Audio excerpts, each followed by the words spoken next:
Aux grosses têtes, c'est aujourd'hui une authentique princesse, Macha Merrill. Ah, bravo.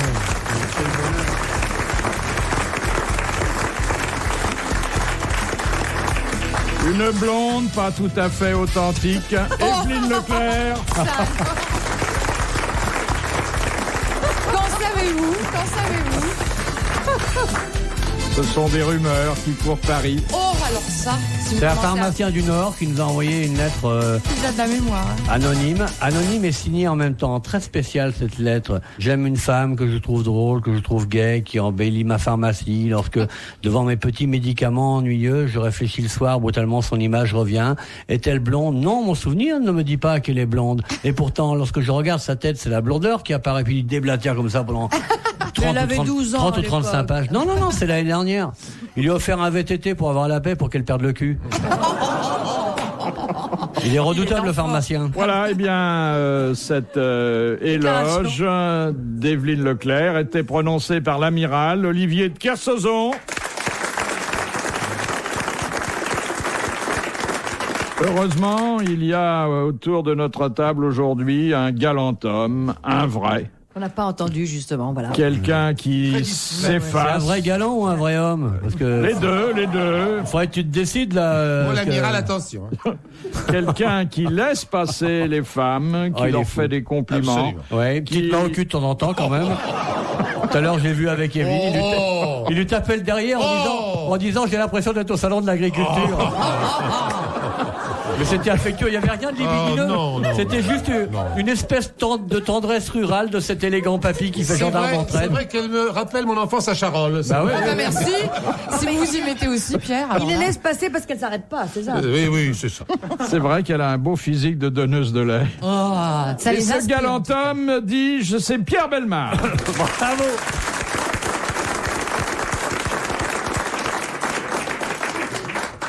Première citation que nous envoie Madame Martinette Sevran, qui a dit « Le meilleur préservatif, madame, c'est la laideur C'est une femme ou un homme ». C'est un homme. Un homme pas beau, donc. Un homme, c'était peut-être pas... Il avait besoin d'un préservatif, ce monsieur-là? Eh bien, si on en juge par sa nombreuse descendance, il a pas dû en mettre beaucoup. Jean-Paul II. Gainsbourg. C'est pas Hervé Bazin. C'est Hervé Bazin. Bonne réponse de Pierre Bellemare. Hervé Bazin, qui a fait partie des grosses têtes l'espace d'un enregistrement. Il venait de sortir un bouquin, son attaché de presse était à l'affût d'une émission avec fort auditoire. Alors elle lui avait expliqué que c'était une émission littéraire. Jusqu'à sa mort, il n'a pas encore compris pourquoi on n'avait pas parlé de son bouquin et qu'est-ce que c'était que ces gens qui parlaient beaucoup plus que lui. Mais nous, on a passé un bon moment. Deuxième citation de Monsieur Hervé de Niort, qui a dit en parlant du docteur Petiot, « Après tout, ça n'est pas le premier médecin dont les clients sont morts. Bah, un autre médecin? » Non, Un avocat. un avocat. Maître Floriot. Garçon. Maître René Floriot, qui le défendait. Bonne réponse de Pierre Bellemare. Une double réponse pour le galant homme. J'ai eu la chance de connaître Maître Floriot. C'était un personnage assez étonnant qui m'a raconté d'ailleurs justement à sa manière le procès Petiot. Et il avait essayé de faire, vous savez, le même effet d'audience qu'avait fait Moreau Jaffery pour Landru. Vous savez qu'à la dernière audience, tout était perdu, on peut dire. Moreau Jaffery avait Non, fait... c'était cuit. C'était cuit, si tu veux, dans la petite cuisinière. Moreau Jaffery avait dit, vous n'êtes pas sûr que toutes ces femmes sont mortes. D'ailleurs, la preuve, en voilà une. Et il avait désigné la salle. Et tous les jurés avaient regardé la salle. Bon. Et à ce moment-là, il a dit, vous voyez, il n'y a personne dans cette salle parce que j'en ai pas retrouvé. Mais vous doutez, et si vous doutez, ça doit profiter. Génial. Et à ce moment-là, l'avocat général a retourné la situation en disant, il n'y en a qu'un seul qui n'a pas regardé la salle, c'est Landru. Aïe, C'était assez c'est beau. une jolie passe d'armes, ça. C'est une jolie passe d'armes. Ah, oui. Il avait essayé de faire une chose qui était moins théâtrale. Vous savez que Petiot était devant, les assises, c'est une photo très célèbre, on voyait Petiot devant toutes les valises de ses victimes. Mais il y en avait une masse colossale. Les pièces à conviction, mais il y en avait tellement que ça faisait un mur derrière lui. Mais où est-ce qu'il les mettait? Les valises, Oui. il les avait emmenées chez son frère à la campagne.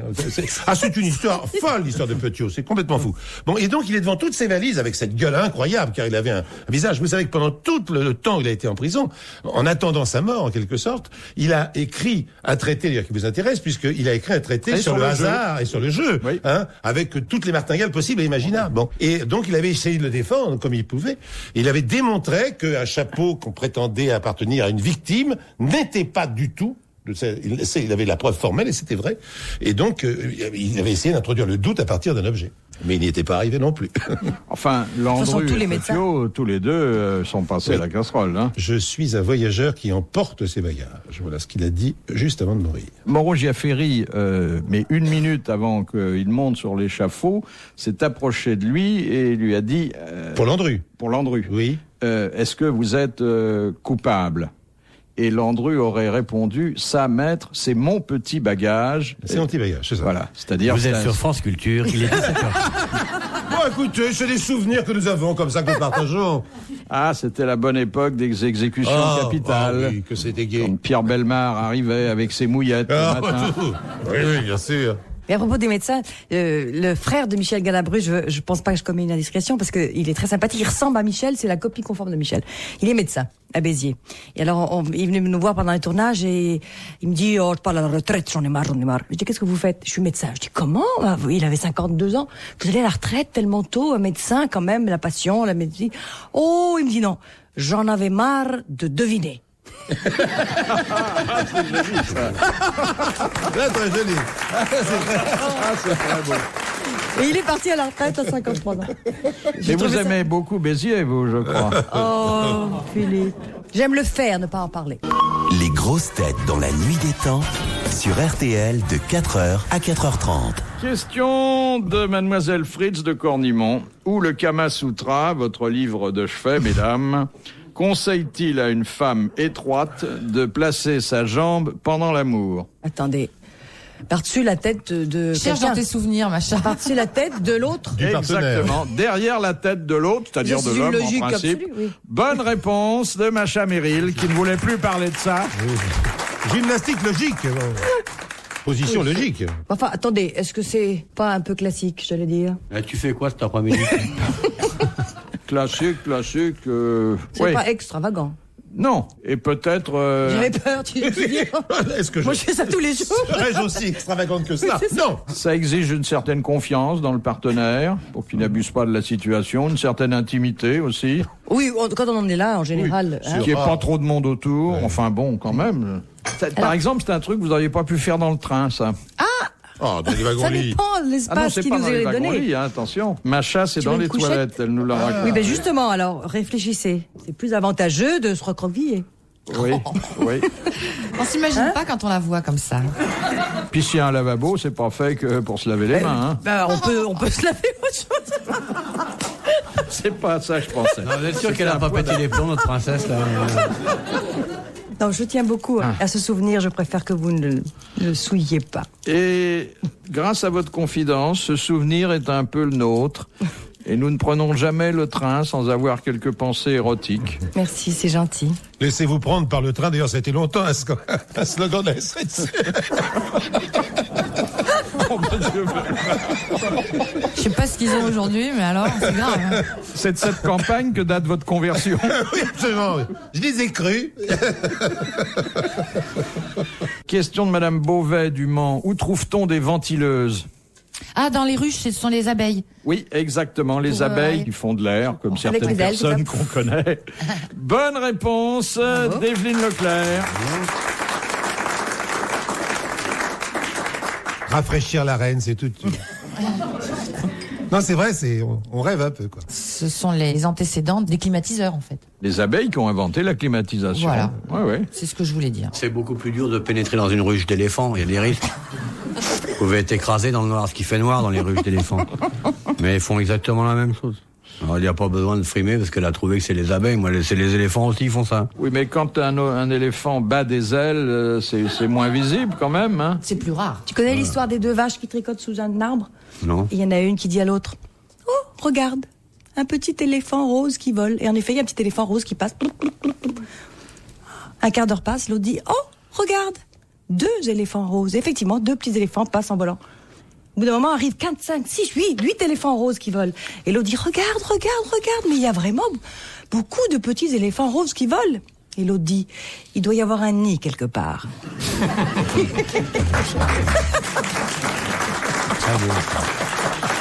C'est pour tes enfants, ça. Ah, c'est évidemment totalement surréaliste, c'est très joli. Et en tout cas, c'est rafraîchissant. N'est-ce pas?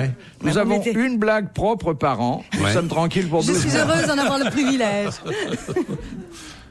Question de Madame Borin de Bougival. Qu'appelle-t-on une queue de morue? Ah, c'est un pinceau. Oui, c'est un large pinceau plat dont se servent les peintres et les doreurs. Bonne réponse de Pierre Bellemare. Je vous trouve particulièrement en forme culturellement aujourd'hui. Ah oui, mais je travaille beaucoup la queue de morue, personnellement. C'est une de mes spécialités. Là, vous vous calomniez. On reçoit d'ailleurs du courrier à votre propos. Oui, j'ai une carte postale. Alors, qu'est-ce qu'elle dit? C'est une très jolie carte postale, je la fais voir. Voilà. Quand même un beau sujet. C'est un pont qu'on voit à moitié, d'ailleurs on le voit pas vraiment. C'est un pont sur la Maine. Et c'est Monsieur Folenfant qui m'écrit, qui fait de nombreuses questions que nous entendons dans cette émission. Et il me dit qu'il fait partie de mon club des folles. Non mais vraiment, sérieusement. Il dit, ah non, ça c'est... Non, mais c'est merci pour ta langue. Non, pour ta langue. Tu n'as pas ta langue, enfin écoutez. Je vous prends un témoin, Kersozon. Mon cher Pierre, moi je lis ta langue. Oh Non, Pierre, c'est pas vrai. Tes langues. Confiez-leur un document intime et secret. Monsieur Folenfant, je suis désolé, c'est entièrement faux. Je ne voulais pas dire ce compliment qui me touche beaucoup d'ailleurs. Ah, il est propre le Bellemare, dis donc. Question de Madame Vérin. Qu'est-ce que le sigisbé d'une dame? C'est sur ce quoi elle s'assoit. Ah Non, elle peut d'ailleurs, Non, ça enfin c'est s'appelle pas le fait pour fion. ça. Alors attendez, moi j'hésite entre un bas-relief d'un profil de cette dame dont on peut se servir pour faire un camé. Ah oui, c'est ça, on C'est fait pas des du- camés. Pour avec faire les- un camé, il faut des seringues. Oui.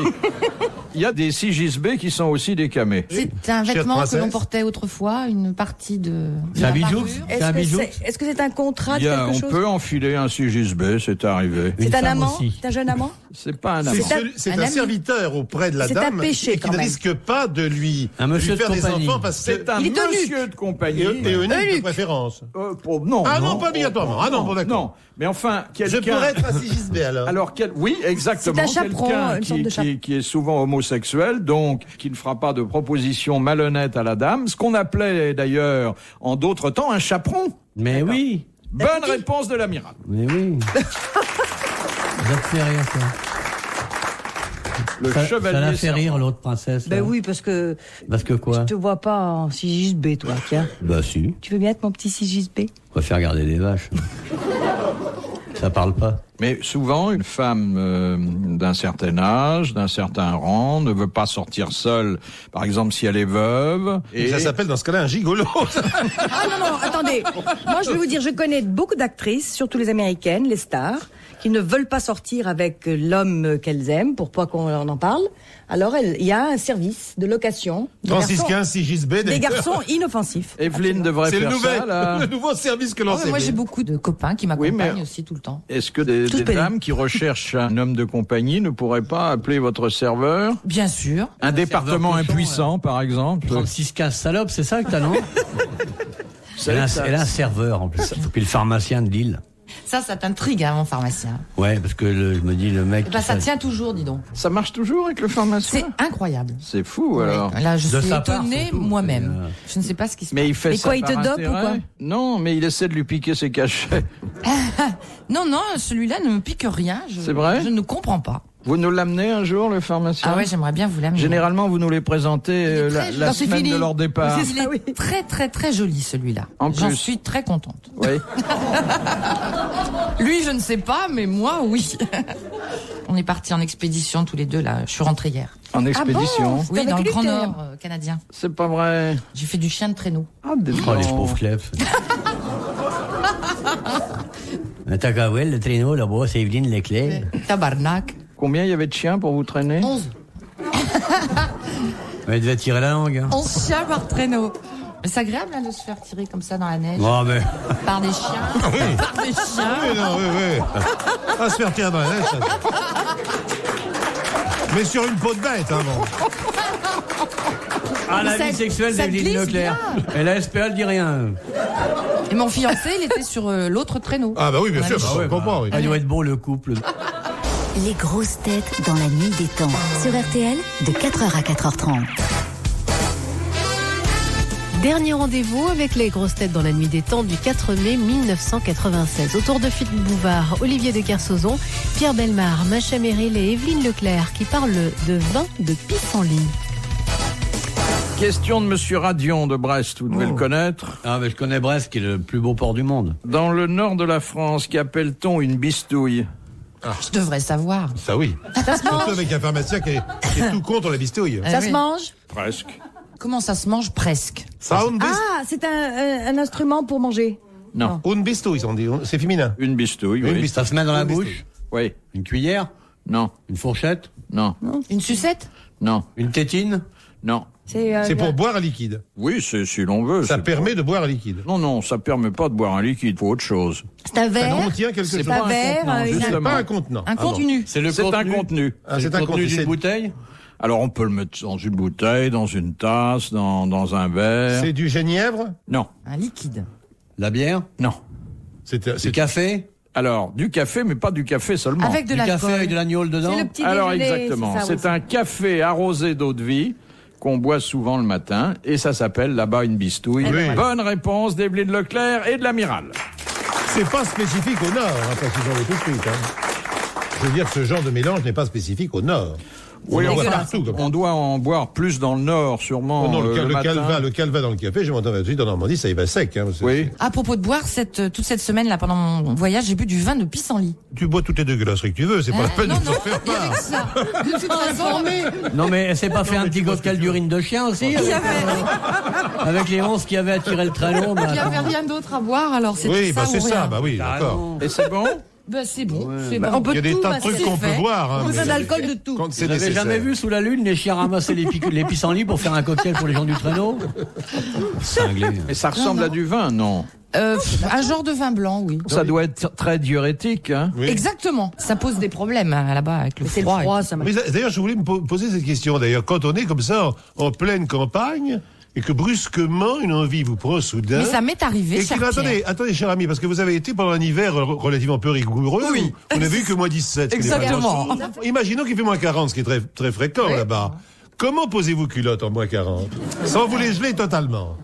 Mais ça m'est arrivé. Hein. Et Mais le plaisir est proportionnel à l'envie, donc on pense plus au froid dans ces cas-là. Ah, le plaisir est proportionnel à l'envie. c'est- Ah, bah oui. C'est Ça va loin, poétique, ça. Le hein. plaisir s'accroît quand la Quand les neige. faits se reculent. Oh là là là. Et le pharmacien, Non, il est quand la peut-être neige pas... s'accumule, j'allais dire pour Le un peu pharmacien, il est parodier. peut-être pas aveugle, mais il doit vraiment être sourd, par contre. Le problème, c'est qu'on est Quel très tableau de couvert, donc maître, il hein. faut enlever toutes les couches de. On en met partout, d'ailleurs. C'est ça, non? Quel merveilleux spectacle pour enfants. Evelyne Oui. Leclerc. Mais je pleure, moi. Mais tu Oui. sais, on est bien obligé hein, quand on n'a pas le choix. On n'a pas Pauvre le choix. neige, je te rends compte le malheureux flocon. Il y en a des milliards de flocons dans ces pays-là, tellement il y a 4 flocons, ils se prennent l'une sur la tronche. Ça, c'est un destin. Et c'est si joli un flocon, c'est vrai. Ouais. On regarde au microscope, c'est C'est beau. tellement beau, tous ces cristaux. Ah, oui. Qu'importe le flocon, pourvu qu'on ait l'ivresse. Question de Madame Clément, Damien. Quel président de la République française s'installa à l'Élysée avec sa femme, sa belle-sœur et sa belle-mère? C'est du monde, ça. C'est Coty? Non, c'est Non. avant. Avant. Alors déjà, c'est au siècle dernier? C'est un des très vieux? Ah, c'est au XXe siècle. C'est en France? Non, c'est pas au XXe C'est au siècle. XIXe siècle. Oui. Ah, bah, c'est au siècle Ah oui, mais elle l'a dit. Ah oui, au siècle dernier, puisque c'est le Loubet, siècle c'est d'avant. Loubet, c'est le petit Loubet. Je crois pas que c'était pas au Non, c'était au 19e, XXe siècle. c'était au déjà, Loubet. 20e. Ah oui, bon, d'accord. Ah oui. Alors Ferry, Jules C'est Ferry. avant. Non. Clémenceau. Non, Clémenceau. Non, il n'a pas été président de la Pas République. président de la République. Il y avait Monsieur Thiers, mais il a été président de la République. Monsieur Thiers, c'est Monsieur Thiers. Thiers. Monsieur Thiers. Exactement. Il avait Monsieur été Thiers, la élu famille, par oui. acclamation, mais il avait Oui, été oui. élu Oui, quand oui. même. Oui. Adolphe Thiers, qui était arrivé au palais présidentiel avec sa femme, sa belle-sœur et sa belle-mère, et on les avait surnommés les trois moitiés de Monsieur Thiers. Bonne réponse de Pierre Bellemare. Monsieur Thiers. Mais Qui pourquoi n'était pas c'était- d'ailleurs spécialement aimé. Ah non, mais on l'avait surnommé Foutriquet premier, ce qui n'était pas très C'est gentil. quand même l'homme des Versaillais, quand même. Bon, c'est comme ça. Hein. Mais on n'a pas le droit Intrigué. d'amener sa famille à l'Élysée? Si, mais là, ça fait quand même beaucoup de monde. Si. Mais généralement, ils viennent pas avec leurs enfants en bas âge, hein. À l'âge où on les élit, Ah bon? ils sont déjà plutôt grands-pères que, hein, généralement. Oui, bien que si on avait élu, par exemple, un homme, je me souviens d'un homme politique assez célèbre, il s'appelait Paul Reynaud. Je crois que Paul Reynaud a eu un enfant à 75 ans, je ne me trompe, quelque chose dans ce goût-là. Donc il aurait pu avoir un enfant étant à l'Élysée. Oui, mais Giscard, on l'a élu alors qu'il n'avait pas 50 ans. Ça aurait été possible aussi. Ça aurait été possible aussi. Question de Monsieur Cellier de Rodez. Quelle réalisation scientifique française fut baptisée Zoé le 17 décembre 1948? Une pile atomique. Oui, la première pile nucléaire française. Bonne réponse de Pierre Bellemare. Retrouvez les grosses têtes dans la nuit des temps à tout moment sur RTL.fr.